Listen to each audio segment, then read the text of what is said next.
50 հարց, 50 պատասխան հաղորդման առաջին հյուրն էր դերասանուհի և երգչուհի Արփի Գաբրիելյանը։ Star News-ը հետևեց արագ ու անկեղծ պատասխաններին, որոնք նորովի բացահայտեցին հյուրին։ Մասնավորապես Արփիի կարծիքով անունները ազդեցություն ունենում են ճակատագրի վրա։ Շատ կարևոր է, որ անունդ մանկուց սիրես։ Անձնագրով անունս չեմ փոխել։ Կրում եմ տատիկիս անունը, Արփին է։ Ժամանակի ընթացքում, երբ անընդհատ ասում էին Արփի ու կարճ էր, և ավելի բեմական, էդպես մնաց Արփի։ Հարցին, թե ամուսնանալիս Միհրանի կողմից ազգանունը փոխելու պահանջ կամ խնդրանք եղել է, Արփին նշեց. Պահանջ կամ խնդրանք չի եղել, բայց երբեմն հումորով խոսում ենք այդ մասին։ Ես ասում եմ Միհրան, օրինակ ով է Արփի Ծառուկյանը։ Ով է։ Հարցին հիշում եք որտեղ եք առաջին անգամ հանդիպել Միհրանին, Արփին նշեց, որ չի կարողանում հստակ մտաբերել և հավելեց. Ինձ թվում է որևէ ձայնագրման ստուդիայում, բայց պարզապես նա Միհրան Ծառուկյանն էր, ես Արփի Գաբրիելյանը։ Որդու անունը ընտրելու մասին խոսելիս երգչուհին նշեց, որ Ռոբերտի անունը ընտրել է Միհրանը, որովհետև Միհրանի հայրիկի անունն է կրում Ռոբերտը։ Նա է ընտրել, չնայած ես սիրում եմ այդ անունը։ Ամուսնու հետ տարաձայնությունների մասին խոսելիս Արփին նշեց, որ դրանք հիմնականում կենցաղային հարցերի շուրջ են լինում։ Դժվար չի ձեզ համար լինել հայտնի ու ցանկալի տղամարդու կողքին։ Դժվար է, բայց ես այդ ամենին ավելի վաղ եմ ծանոթացել, լինելով պարզապես ընկեր Միհրանի համար։ Ու այդ ամեն ինչը տեսնելուց հետո այդքան էլ դժվար չի։ Այն ժամանակ ավելի դժվար էր։ Հոգեբանի երբևէ դիմել եք։ Այո, դիմել եմ, ու իզուր, որովհետև հոգեբանն ինձ ավելի խճճեց։ Ես հետո շատ ավելի դժվար իրավիճակում հայտնվեցի։ Իհարկե, ոչինչ չունեմ հոգեբանների դեմ, բայց ես ինքս իմ հոգեբանն եմ, ասաց նա։ Նշենք, որ Արփի Գաբրիելյանը վերջերս հյուրընկալվել էր Սրտի տանիքներով հաղորդմանը։ Հաղորդման սկզբում Արփին պատմել էր, թե ինչքան մեծ ցանկություն է ունեցել Երևանում ծնողների համար բնակարան գնելու։ Մենք վարձով էինք այստեղ բնակվում, իմ միակ միտքը երկար տարիներ պետք է բնակարան գնեմ իրենց համար։ Կարողացա այնքան գումար աշխատել, որ գնեցի։ Զրույցի հաջորդ թեման ճակատագրական հանդիպումներն էին, աշխատանքային գործունեությունը, ձեռքբերումներն ու հաջողությունները։ Ես եթե չստանայի այդ թևերը Արթուր Գրիգորիչից, երևի թե ուրիշ մասնագիտություն կընտրեի։ Նա Աստծո կողմից եկած մարդ էր։ Երբ ինչ-որ բան էր ասում ինձ, ես մտածում էի չեմ կարա դա անեմ, այդքան տաղանդավոր չեմ, բայց պարզվում էր, որ նա գիտի ինչ է ասում։ Ֆուլ Հաուսի մասին խոսելով Արփի Գաբրիելյանն ասաց, որ նորություն ունեն։ Չեմ կարող հիմա շատ բան ասել, բայց համոզված եմ, որ հեռուստադիտողները շատ կուրախանան։ Առաջին անգամ ինձ զգաց դերասանուհին նկարահանման հրապարակում, երբ տեսավ Միհրան Ծառուկյանին։ Միհրանն էր, ոչ մի արտառոց բան, մենք միմյանց մինչ այդ ճանաչել ենք։ Սկսվել են նկարահանումները, շատ լավ գործընկերներ էինք։ Շրջագայությունների ժամանակ բնականաբար մարդուն ավելի լավ ես ճանաչում։ Մենք երբևէ չենք մտածել, որ մեր կողակիցը պետք է լինի մեր ասպարեզից։ Մտերմացանք և քիչ-քիչ հասկացանք, որ սիրահարվել ենք միմյանց։ Վեճերի և նեղացած լինելու ժամանակ ինչպես էին անցնում միասին նկարահանումները։ Իսկապես դժվար էր խաղալ նրա հետ, եղել է մի տևական ժամանակ, որ մենք ընդհանրապես չենք շփվել։ Բայց աշխատում էինք, դժվար էր, պիտի խոսես այդ մարդու հետ, բայց իրականում չես խոսում։ Լինում էին, գնում էի սենյակում, փորձում էի արցունքներս հավաքում, որպեսզի հետ գայի ու խաղայի ծիծաղելի տեսարան։ Միհրան Ծառուկյանի անսպասելի և հուզիչ ամուսնության առաջարկության մասին ասաց.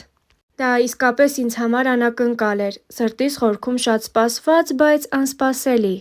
Հաճելի էր ու միաժամանակ տարբեր էմոցիաներ էին մեջս խառնվում։ Ամուսնության առաջարկությունից հետո բոլորը Միհրանի մայրիկի դեմքի արտահայտությունն էին քննարկում, ուրախ էր, թե ոչ։ Արփին երբ ասել էր, որ միասին են ապրում, այնքան սիրով էր արտահայտվել նրա մասին, որ բազմաթիվ հարցեր ստացան իրենց պատասխանները։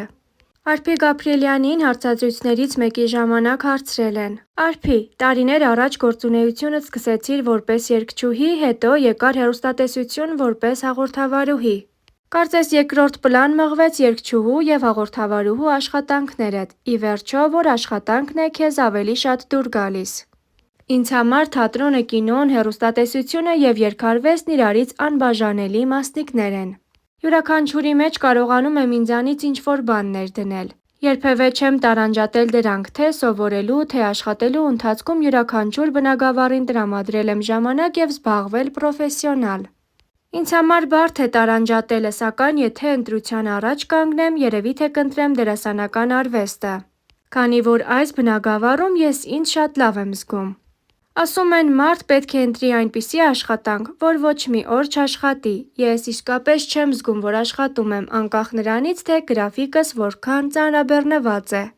Հայկական կինոշուկայում ռեժիսորները հիմնականում դերասաններին տեսնում են մի ամպուլայում։ Ըստ քեզ կարողացել ես տարբեր կերպ ներկայանալ հանդիսատեսին։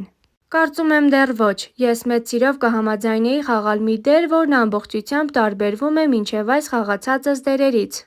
Չգիտեմ դա ինչ կերպար կարող է լինել, սակայն մեծ սիրով դուրս կգայի եղած սահմաններից և կգնայի ռիսկային փոփոխության։ Մենք տարիներ շարունակ քեզ տեսնում ենք արտաքին նույն կերպարով։ Թվում է փոփոխություն անելը քեզ շատ բարդ կտրվի։ Պատրաստ ես արտաքին փոփոխության գնալ տարբերվող կերպարի համար։ Իհարկե, զուտ ինձ համար չեմ անի այդ փոփոխությունը, չեմ հրաժարվի երկար վարսերից կամ դառնամ շիկահեր։ Սակայն սիրելի աշխատանքի լավ կերպար մարմնավորելու համար հաստատ կանեմ։ Կերպարային յուրաքանչյուր փոփոխության պատրաստ եմ, որովհետև դա ինձ ստիպելու է ավելի լավ մտնել կերպարիս մեջ։ Ինչ վերաբերում է տեսարաններին, ինձ մոտ հստակ են սահմանները։ Այնուամենայնիվ, մասնագիտությանդ մեջ ունես տաբուներ։